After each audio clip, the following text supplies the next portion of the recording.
Yo, yo, yo, yo, yo, what is going on, CoD Familia? It is your boy BN, aka Mr. Kingdom Builder, and I am so excited today because we are going to be getting into our first kind of entry-level data stat showcase for Season of Strife, which is the most recent and latest KvK storyline.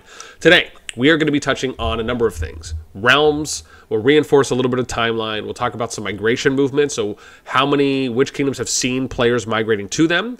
We're going to be showing you some stats there as well at the end. We'll talk about migration ranking, so which kingdoms have had the most amount of migrants, the least amount of migrants that have moved thus far. We'll show you some stats there in addition, and then I'll give you my thoughts. We'll kind of round out with some conclusions, if you will. As always, if you enjoy the content, make sure you throw us up because it helps out a lot.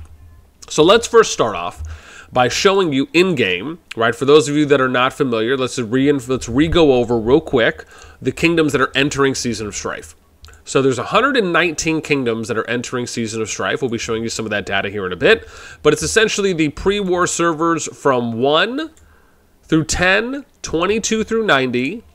And then in ST1, it's 213 through 240. And in SB1, it is 277 through 278 that are going to be entering into the latest Season of Strife. This is for Calling of Courage. Now, what we understand is that migration is still open. Now, the way that it was worded makes it seem as though, and this is from a conversation that some of us were having yesterday, and the screenshots were shown. I think Circer had shown some from a conversation that was happening with either VIP or CoD CS. And it appears now that you're still able to migrate all the way up until matchmaking. And that's been confirmed based on when I pulled data yesterday prior to registration phase ending, or sorry, registration phase starting. And then I pulled some data just right now before I recorded this video after we've already entered the registration phase to try and get you guys the most accurate data. And so now we click on Calling of Courage and you can see there's 4 camps, 50-day duration, 34 kingdoms have registered. Now, let's get to some of the goods, which is why I would imagine a lot of you are here for, because we get to see who's got the biggest E. But dunk, we'll just say that. Okay, here we go. So we're going to look at some data real quick. So this is our timeline that we know. Kingdoms involved, 119. Actually double-checked this number as well. We have 70 kings and queens at the moment. So that's me going through and clicking on each of those to see who has already taken over Flame Dragon and has established themselves as High King. But we say kings and queens because we got to give shout-outs to the ladies as well. So at the moment, there is 58.8% of kingdoms that could be going in, I should say, that are Season of Strife eligible, that have captured Flame Dragon, right? Out of that, there's 34 realms that have registered, which is almost 49% of the realms that have registered thus far. Keep in mind, we're still in day 1. So we'll see how this looks at reset today, reset tomorrow, and then we'll also see once the matchmaking is announced, are we going to be able to see who those kingdoms are that have registered, and then also be able to see the ones that have not registered? Because I think that will be interesting to have a conversation about as well, especially if there may have been some kingdoms that were strong enough to register that either could have, or you could argue should have. We'll definitely touch on that. Now, let's get to migration slots and migration rank. This is, I'm sure, some of you are going to be interested to see this. So, what we have here is we have the kingdoms going down. We have spaces remaining. Now, this data was taken just a little while ago. So if you need a specific in-game time, this data was taken at between 13 and 13:30 UTC. So as of now, less than an hour ago. So it is very accurate with that in mind.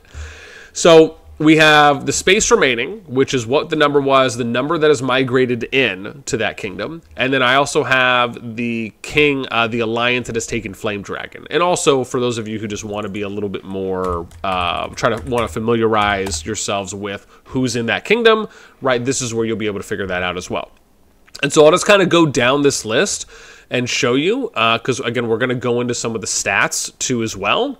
I probably, now that I'm thinking about it, man, I should have also done another stat thing. Hang on, how far? 37? I should have done another stat thing where I showed off the amount that's migrated in each window, right, from each season. Like season, I was just thinking about this, B2, B1, T1, and then B1. I could have shown that as well as maybe an extra data piece then, now that I'm just thinking about it. But, you know, sometimes you're late on the go. But you can see here, we go up to 90, and then we'll show you 213 to 240. Here's the next, right? So a little bit more space there. And then, where is it, 240? I could just show you up to 288 at this point. Okay, so now we'll show you some data here at the bottom. So at the moment, there's 57 kingdoms that have had migration out of 119. So all the ones I just showed you, 57 of those kingdoms have seen player movement coming into them. Now, some of those other ones could have had people leaving, but there's just no way to really calculate that in a kind of easy to understand way. It is a little bit more challenging and difficult where we could do it, but I'd have to go into every single kingdom. I would have had to scrape the data manually before migration opened to basically write down everyone's name, their power level, maybe even IDs, and then I'd have to go back in and look through everyone's alliance member list again after registration opened. That's just a lot of work. Would it maybe be interesting to see names of people who have left? Sure, but that's something more so if I actually have full time to consider. So with that in mind, 47.9% of kingdoms out of the 119 have had migration movement, meaning players that have come in. Out of that, at the moment, if we tally up all the number of people that have migrated thus far, there's been 1,930 players that have migrated during this window. And keep in mind, the window is not over yet, right? This is more or less within the first 4 days where we've seen that. Now, that's out of 35,700 available spots or slots. And that's basically if you just take the 119 and you multiply that by 300, right, this is the number you get.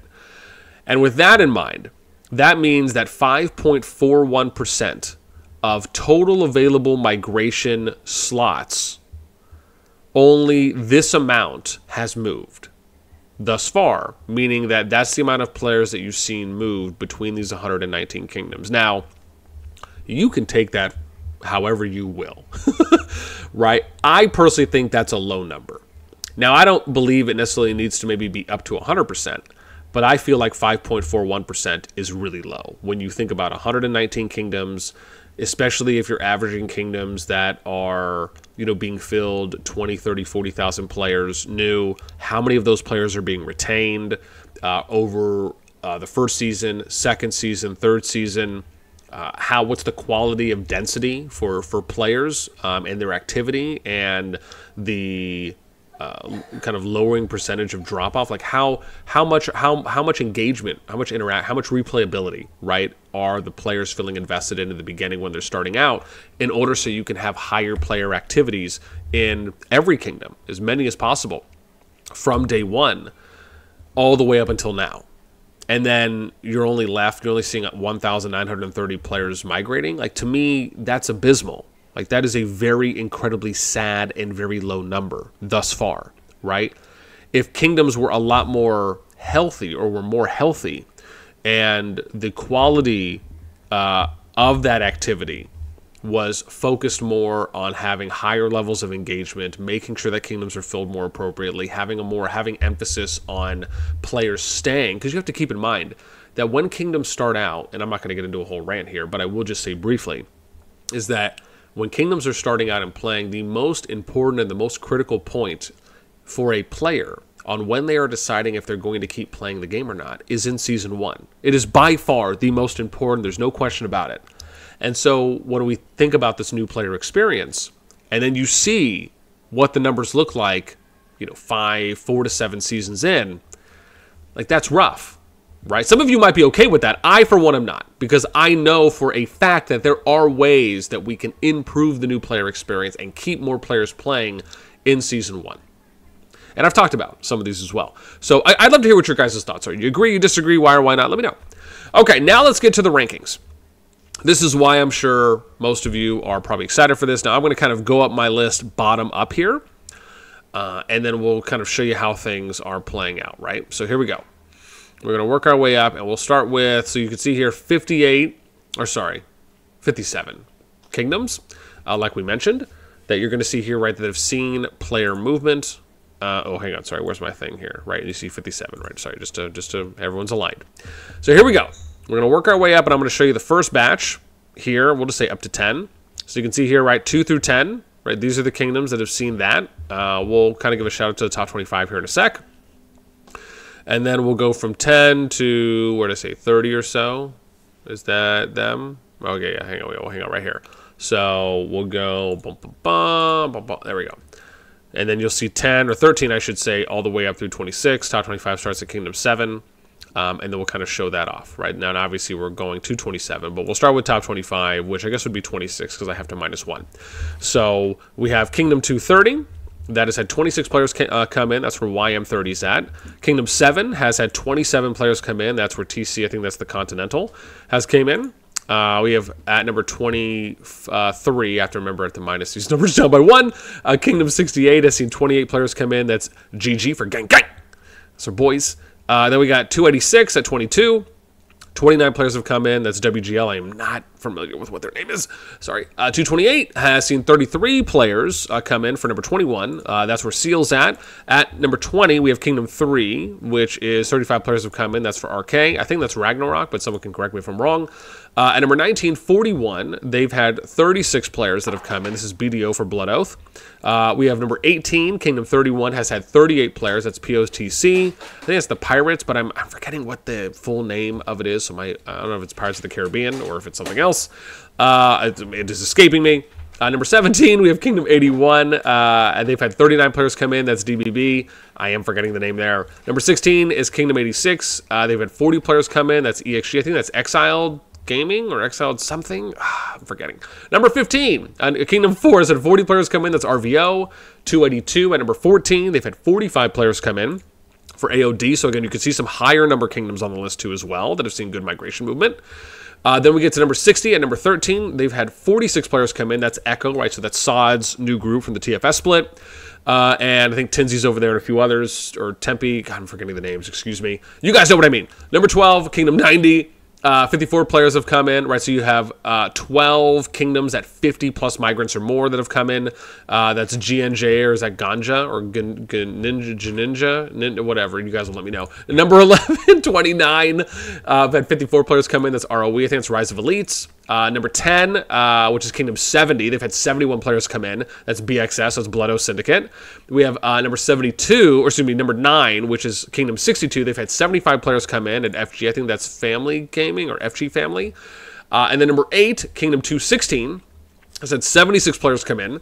That's IMBX. Kingdom 5, which is Noir, they've had 77 players come in. Number 6 is Kingdom 56, 78 players come in. That's DS for Dragon Slayers. Number 5, as we get to the top 5, 214, they've had 82 players come in. That's KL7. Kingdom 30 has had 105 players. So you've got 4 kingdoms at 105 migrants in or more. That's NA for Nova Avengers. Kingdom 61 has had 128 people come in. That's EIS for Eminence and Shadow. And then Kingdom 232 has had 169 players come in. That's YBD. So that's pretty nuts. And then the number 1 alliance, or we should say kingdom, that has had the most amount of migrants come in thus far is Kingdom 23 at 174. That's TFS. But YBD is right behind them. So that's going to do it for me on this one. Hopefully you guys enjoyed this kind of initial appetizer dose of data, if you will, going into Season of Strife. Let me know what you guys think in those comments down below. That's going to do it for me. As always, until next time, I'll catch y'all later.